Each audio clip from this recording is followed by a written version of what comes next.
Il va falloir de la farine, de l'eau tiède, de l'huile d'olive, du sel et de la levure sèche boulangère. Vous avez le détail des ingrédients juste en dessous de la vidéo dans la barre. Allez les amis, très simple, je mets l'eau en premier. On va mettre la levure sèche boulangère, hop là. Donc là vous avez compris, hein, j'ai récupéré le pot de terre de ma grand-mère. Hein. Attention, j'ai pas dit le pot de chambre les amis, déconnez pas. Hein. Ça commence bien, Rabinou. Allez, on va mélanger donc ceci rapidement. Alors comme je le répète tous les jours, ce mélange-là, vous pouvez toujours le faire en amont. Donc faites-le, je sais pas, 1 heure avant ou 2 heures avant. C'est toujours bien, comme ça la levure elle a le temps de s'activer. Bon, je le fais en direct parce que si je le fais, si je monte directement l'eau mélangée à la levure, il y en a qui vont pas comprendre. Allez, une fois que c'est fait, ici on va venir rajouter l'huile d'olive. Environ 2 belles cuillères à soupe.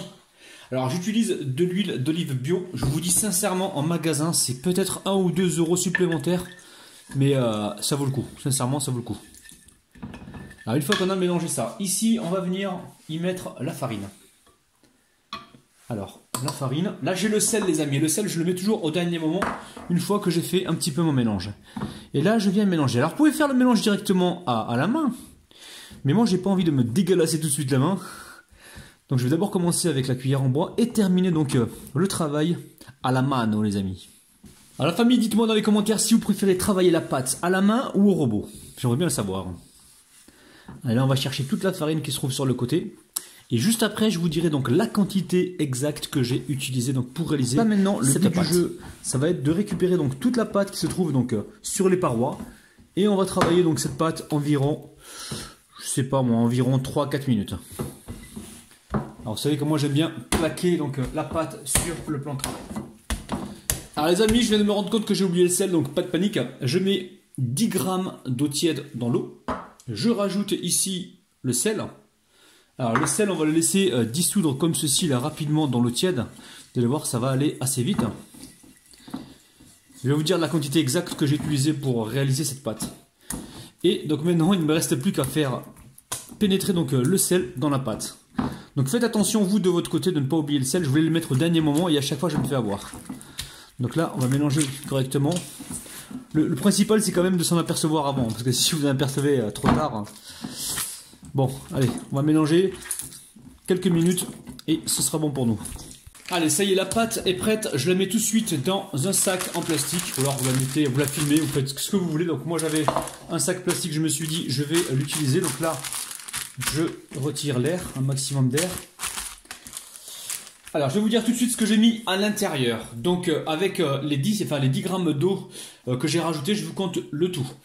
Allez, 250 grammes de farine, 150 grammes d'eau tiède. J'ai bien dit 150 grammes au total d'eau tiède. 2 cuillères à soupe d'huile d'olive. 1 cuillère à café de sel et 8 grammes de levure sèche boulangère. Donc maintenant, on va laisser cette pâte gonfler. Il faut que ça double de volume. Alors, toujours dans un endroit qui soit tiède. Ou sinon, si dans votre cuisine il fait trop froid, vous pouvez toujours allumer un petit peu le four, le laisser juste chauffer un petit peu.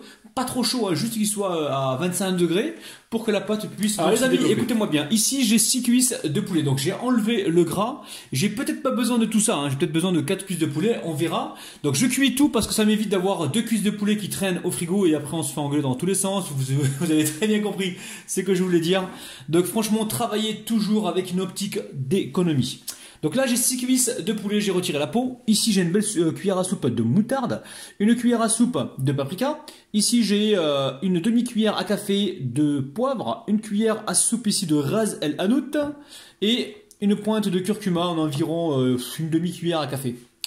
Alors très simple, vous allez vous dire ouais mais il aurait pu séparer les ingrédients. Non non, tu verrais la tonne de vaisselle que j'ai parce que là en ce moment je travaille sur mes 2 chaînes, donc chaîne numéro 1 donc là où vous êtes actuellement et la chaîne donc cuisine rapide 2 où je poste aussi des vidéos que je crée donc de temps en temps et aussi des vidéos que je poste qui sont sur ma chaîne principale mais qui ont quasiment pas fait de vue. Donc j'essaie de leur redonner donc de la fraîcheur. Bon, assez parlé. Ici, on va commencer donc avec les mains. Bien sûr, vous les avez débactérisées donc au vinaigre. Et on va venir donc faire une sorte de pâte. Comme ceci, là, vous mélangez comme ceci. Hein. Et on va venir donc enduire les poulets. Alors, en même temps, vous pensez à préchauffer votre four à environ 180 degrés. Et on va les cuire certainement peut-être 45 minutes. Alors vous pouvez faire la cuisson à la poêle, hein. Dans ce cas-là il va falloir avoir un feu doux et surveiller de temps en temps et mettre le couvercle justement pour cuire avec condensation. Alors là on mélange comme il faut. Alors l'idéal c'est de faire ça la veille. Vous laissez ça dans le frigo bien filmé, à mariner donc toute la nuit. Vous pouvez également trouer un petit peu les cuisses de poulet pour laisser donc la marinade pénétrer à l'intérieur. Et franchement à la fin vous aurez un super résultat. Allez, moi j'ai pas le temps aujourd'hui, ça part directement au four. Donc à 180 degrés, je dirais moi peut-être 35-40 minutes, on verra. Donc tout dépend de la taille de vos cuisses de poulet. Allez, c'est parti. Allez, je crois qu'il va falloir que je prenne des vacances, hein. Là j'ai oublié le sel les amis, le sel. Le truc quasiment le plus important en fait de la recette, le sel, j'ai oublié. Donc pensez à mettre une demi-cuillère à café de sel et saler selon vos envies et selon vos goûts. Allez, là, on est réellement parti. Les amis, je suis désolé, je reviens à la poêle parce que là, je sais qu'il y a beaucoup d'abonnés qui n'ont pas de four. Et je me suis dit, c'est quand même dommage d'amener ça au four alors qu'on peut faire la recette à la poêle. Je suis vraiment désolé, mais là, j'essaie de m'adapter un maximum à mes abonnés parce qu'en fait, je suis exactement comme vous, hein. Ça m'arrive de changer d'avis en cours de route. Et franchement, si je la fais au four, je sais qu'il y a des abonnés qui ont des fours, mais je sais que la majorité n'ont pas de four. Donc autant faire à la poêle et vous montrer comment on peut réaliser donc la recette à la poêle. Donc là j'ai mis mes cuisses de poulet, je vais les laisser colorer donc sur un feu doux. Attention, il n'y a pas la peau, donc il n'y a pas la possibilité de protéger la chair. Donc là on va baisser la température et colorer donc très légèrement sur chaque face donc nos pilons de poulet. Alors la famille, je vais encore vous saouler. Allez-y mollo, hein. Allez-y sur un feu doux, retournez-les de temps en temps, justement pour éviter que ça crame. On veut une belle coloration, mais on ne veut pas que ça crame, hein. Allez, je mets le couvercle et pendant ce temps-là, je vais aller couper donc la garniture, donc les oignons et le poivron. Une fois qu'on a atteint une belle coloration, hein, hop là, on va venir ici y mettre. Alors écoutez-moi bien les amis. Là j'ai environ 3 oignons, donc 3 oignons jaunes. Ici j'ai 3 tiges d'oignons verts et là j'ai un demi-poivron. Alors, en fait, vous savez les amis, quand je fais mes recettes, je m'embête pas trop, hein. Je prends exactement ce qui traîne dans les frigos et je vous invite à faire exactement la même chose, hein. Utilisez ce que vous avez déjà sur place. Alors là, on est sur un feu moyen, petit feu moyen, on joue avec la température. Je remets donc les poulets au-dessus. Là, je vais venir saler donc très légèrement. On va viser donc uniquement les légumes parce que la viande est déjà salée. On met un petit peu de sel comme ceci. Après, je vous laisse gérer le sel de votre côté. Ici, on va venir y mettre un petit peu de poivre. Et je remets pour l'instant le couvercle. On y va donc gentiment. Alors, c'est vrai que cette étape, vous n'êtes pas obligé de la faire donc au four. Faites-la comme moi à la poêle. Mais bon, c'est sûr que pour réaliser donc la tarte, il va falloir un four, les amis. Là, vous n'avez pas trop le choix. Après, rien ne vous empêche de faire une recette comme ceci et de vous régaler. Déjà là, vous pouvez déjà vous régaler, hein. Alors la pâte, on voit qu'elle a bien gonflé, hein. Elle a doublé de volume. Donc maintenant, je récupère de la farine, j'en mets un petit peu sur le plan de travail et j'en mets aussi un petit peu dans le sac. Donc on va venir comme ça retirer la pâte et en même temps on va venir la dégazer. Alors,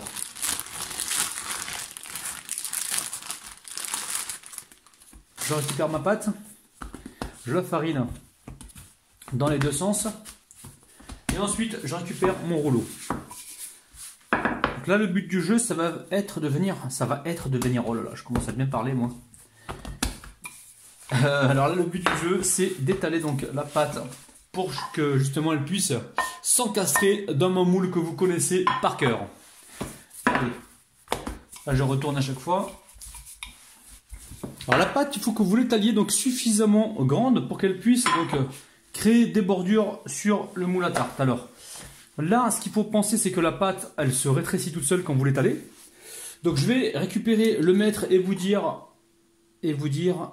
mon plat à tarte combien il mesure. Donc là, il fait 27 cm de diamètre. Donc pour moi, on est bon. Là, je récupère, hop là, la pâte directement sur le rouleau. Je viens rouler comme ceci. Et je vais venir l'étaler donc sur mon plat à tarte. Alors toujours, je vais encore me répéter, il faut que la pâte soit étalée plus grande que le moule à tarte, hein. Alors les bordures, ne vous inquiétez pas, on ne va pas les jeter. On va justement les utiliser en repliant donc la bordure comme ceci. Alors avant de mettre la pâte, pensez à huiler légèrement votre plat. Moi j'ai utilisé de l'huile d'olive.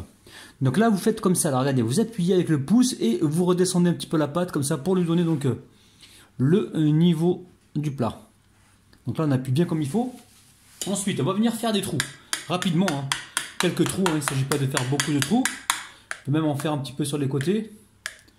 Et là, l'astuce, alors vous connaissez l'astuce avec le papier que vous mettez comme ça, vous remplissez de riz ou de pois chiches pour faire un pois, pour avoir donc le rond, pour ne pas avoir justement les côtés qui se rétractent pendant la cuisson. Moi j'ai une autre astuce.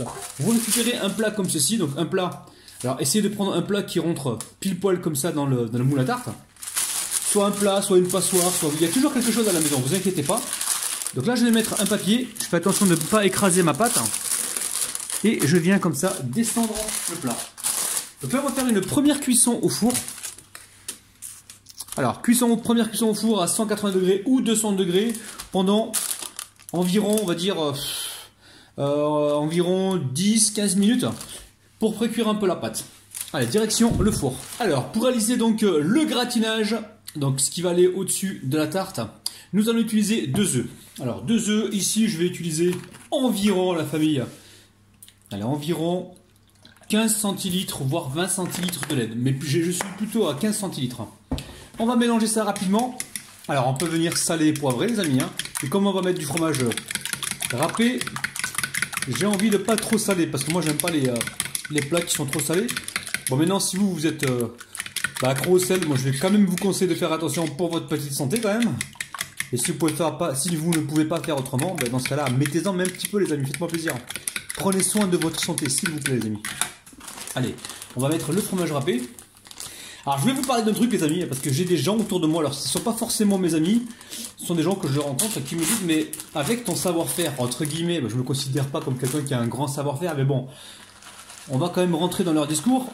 Avec le savoir-faire que tu as, ils me disent mais pourquoi tu n'ouvres pas un restaurant, ou alors tu vas travailler dans des restaurants où tu gagnerais bien ta vie, et tu aurais donc tes week-ends, tu aurais certainement tes soirées, et puis tu serais un peu plus tranquille. Je leur ai dit non. Moi, c'est vrai qu'avec cette chaîne YouTube, depuis que je suis indépendant financièrement, entre guillemets, grâce à vous, hein, parce que je travaille chez moi, en fait, donc je suis très heureux comme ça en fait. Je travaille plus, c'est vrai, des fois je suis jusqu'à 1h du matin, minuit, des fois pour faire mon montage, pour terminer mes recettes, tout ça. J'ai une tonne de vaisselle qui m'attend derrière ça, je réfléchis aussi aux idées que je vais pouvoir vous partager. C'est un gros travail, mais j'aime ça. Alors du moment que je suis hyper heureux dans ce que je fais, du moment que je peux tous les jours rentrer en contact avec vous, ben, pour moi c'est l'essentiel.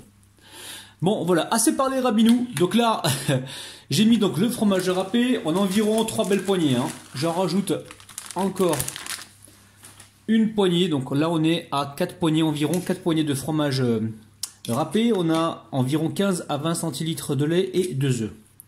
Donc je vais laisser cette préparation pour l'instant de côté et je vais venir m'occuper donc de la garniture. Alors la famille, une fois que le poulet est cuit, vous venez comme ça le dépioter avec une fourchette.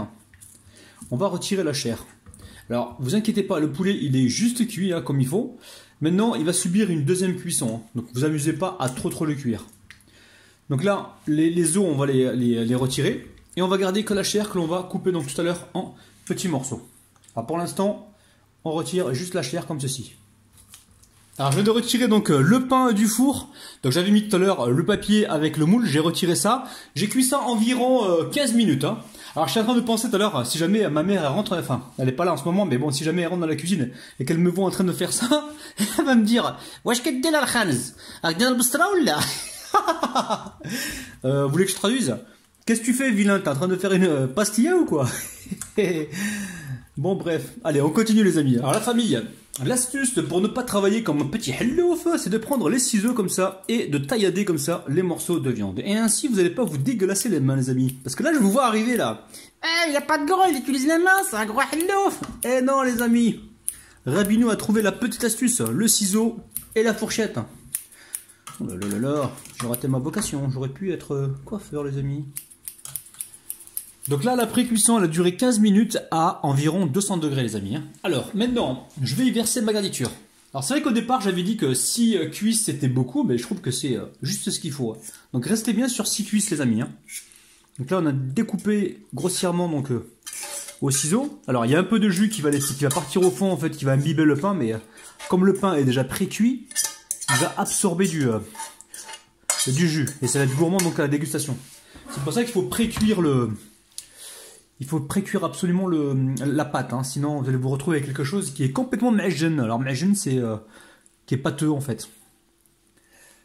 Alors ne vous inquiétez pas, ça va cuire au four, et au four évidemment il y a, comment dire, il y a de la vapeur en fait qui va s'échapper de la tarte, et en fait vous allez vous retrouver avec un peu moins de liquide.